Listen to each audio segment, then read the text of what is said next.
आपने अक्सर ये बातें सुनी होंगी या फिर कुछ सालों के अंदर आप ये सब चीज़ें खुद अपनी आंखों से भी देख लोगे कि जो बच्चे हमेशा क्लास में फर्स्ट आते थे, अपनी स्टडीज़ में बहुत ज़्यादा अच्छे थे, क्लास में बहुत ज़्यादा लाइक थे, टीचर्स के पसंदीदा स्टूडेंट वही होते थे, क्लास में बहुत अच्छे से बिहेव करते थे, उन बच्चों को आज अपनी डिग्री कंप्लीट करने के बाद कोई भी अच्छी नौकरी नहीं मिल रही। बड़ी बड़ी डिग्रियों वाले भी छोटी मोटी जॉब पर लगे हुए हैं क्योंकि उन्हें कोई अच्छी जॉब नहीं मिल रही, क्योंकि मुल्क के अंदर बेरोजगारी है। लेकिन अगर ये बेरोजगारी खत्म भी कर दी जाए तब भी इन लोगों में आधे से ज्यादा लोग ऐसे होंगे जो उस जॉब के काबिल ही नहीं होंगे, क्योंकि हमारा एजुकेशन सिस्टम ही सारा रट्टे की बेस पर चलता है। सब बच्चों के अंदर रटने का कंपटीशन लगा होता है। जो ज्यादा अच्छे तरीके से रट लेता है उसी के सबसे ज्यादा नंबर आते हैं और वही क्लास में फर्स्ट आता है। ये बच्चे रट्टा मारकर नंबर तो ले जाते हैं लेकिन उनके कंसेप्ट को नहीं समझते। ये लोग फेसबुक पर एक वीडियो देख रहा था जिसमें एक लड़के ने बहुत ही अच्छी और जबरदस्त बात की थी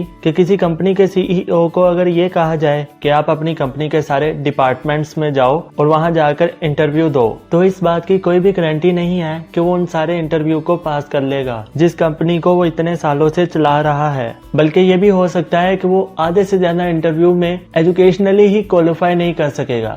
इंटरव्यू देकर रिजेक्ट होना तो अलग बात है, उसकी क्वालिफिकेशन ही उस लेवल की नहीं होगी कि वो उस कंपनी में इंटरव्यू दे और पास हो जाए। ये वही बंदा होता है जो इससे पहले एक पूरी कंपनी को संभाल रहा होता है। ये उसका स्किल होता है। यही वजह है कि अक्सर क्लास के नालायक और डल स्टूडेंट्स रियल लाइफ के अंदर बहुत ज्यादा कामयाब नजर आते हैं, क्योंकि उन्होंने रट्टा नहीं मारा होता बल्कि चीजों को समझा होता है और उनके अंदर कोई स्किल या काबिलियत होती है। कोई भी बच्चा नालायक नहीं होता, हर बच्चे के अंदर कोई ना कोई स्किल होता है, कोई काबिलियत होती है।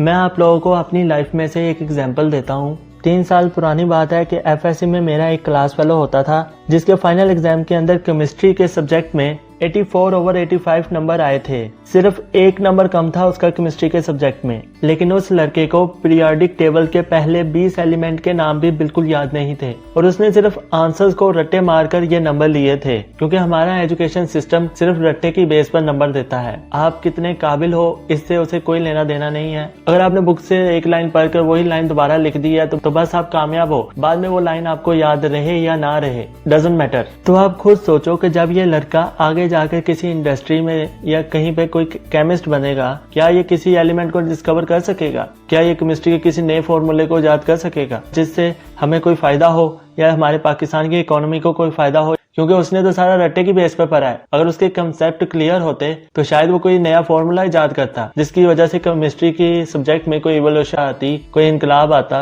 और हमारे मुल्क का नाम रोशन होता। इसलिए ही कहते हैं कि नंबर लेने के लिए ना पढ़ो बल्कि सीखने के लिए पढ़ो। लेकिन इंसान उसी चीज को सीखने में पैशनेट होता है जिसमें उसका इंटरेस्ट होता है। लेकिन हमारे मुल्क के अंदर बहुत ही कम पेरेंट्स ऐसे होते हैं जो अपने बच्चों को अपना करियर खुद चूज करने की ऑप्शन देते हैं। नहीं तो आज आके वही 2 शोबे बचते हैं कि नहीं जी हमारा बेटा डॉक्टर बनेगा, नहीं जी हमारा बेटा बड़ा होकर इंजीनियर बनेगा, और अल्टीमेटली यही बेटा बड़ा होकर या तो जहाज बन जाता है या फिर टिकटॉकर।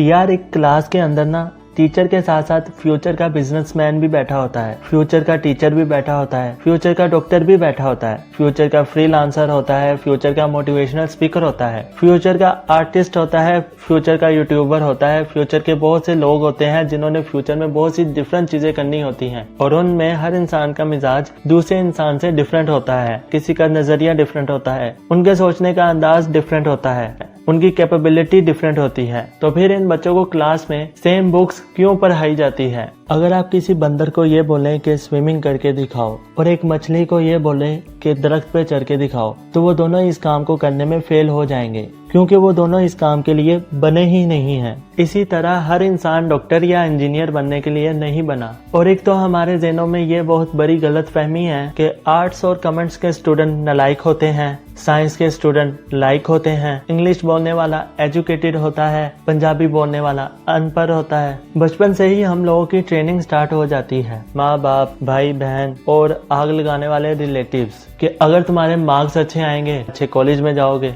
उसके बाद तुम्हें अच्छी यूनिवर्सिटी में एडमिशन मिलेगा और फिर तुम्हें अच्छी नौकरी मिलेगी, उसके बाद लाइफ सेट है। और अगर सरकारी नौकरी मिल गई तो पूरी फैमिली में तुम्हारी बल्ले बल्ले हो जाएगी। असल में हम लोग सीखने के लिए पढ़ते ही नहीं हैं, हम लोग पढ़ते हैं लालच में। और सबसे पहली लालच आपको जो मिलती है ना, वो ये होती है कि बस मैट्रिक कर लो, इसके अंदर अच्छे नंबर ले लो, उसके बाद तो जिंदगी सेट है। और जो बंदा ये बात करता है ना, उससे बड़ा प्रैंकस्टर कोई नहीं होता। मतलब हर इंसान को लालच दी जाती है कि ये कर लो, तुम्हें ये मिल जाएगा। और लालच के बारे में एक बात बहुत मशहूर है कि लालच बुरी बला है। इन सब बातों का मकसद ये नहीं है कि आप लोग एजुकेशन को बिल्कुल छोड़ दें, बल्कि इन बातों का मतलब ये है कि आप एजुकेशन को अच्छे से सीखना स्टार्ट करें, क्योंकि एजुकेशन बहुत ही ज्यादा इंटरेस्टिंग चीज है। इसलिए अपने टीचर्स का अदब बहुत ज्यादा जरूरी है। क्योंकि आपने अक्सर देखा होगा जो बैक बेंचर होते हैं या क्लास के नालायक बच्चे होते हैं ना, वो वैसे तो पढ़ाई में नालायक होते हैं, लेकिन अक्सर वो बच्चे अपने क्लास के टीचर का अदब बहुत ज्यादा करते हैं। कभी कभी यही वजह होती है कि उनका जो अदब होता है ना, वही फ्यूचर में उनके काम आ जाता है। क्योंकि बाअदब बानसीब, उसके नसीब अच्छे हो जाते हैं क्योंकि टीचर उससे खुश होता है। और पेरेंट्स को भी चाहिए कि वो अपने बच्चों को पूरी फ्रीडम दे कि उन्होंने कौन सा करियर चूज करना है, लेकिन उस करियर के अंदर दोनों की राय बराबर की होनी चाहिए। पेरेंट्स को अपने बच्चों को फ्रीडम जरूर देनी चाहिए, लेकिन इतनी भी फ्रीडम नहीं देनी चाहिए कि उनका बच्चा टिकटॉकर ही बन जाए। बस यही थी कुछ बातें जो मैं वैसे ही शेयर करना चाहता था आप लोगों के साथ। काफी दिनों से मेरे दिल में बैठी हुई थी, तो मैंने सोचा आप लोगों के साथ शेयर कर दूं। अगर मैंने कोई बात गलत कर दी हो तो उसके लिए सॉरी। बाकी वीडियो देखने का बहुत ज्यादा शुक्रिया। अगर आपको वीडियो पसंद आई हो तो इसको लाइक कर दें, चैनल को सब्सक्राइब कर दें। मैं आपसे मिलूंगा अगली वीडियो में, तब तक के लिए अल्लाह हाफिज।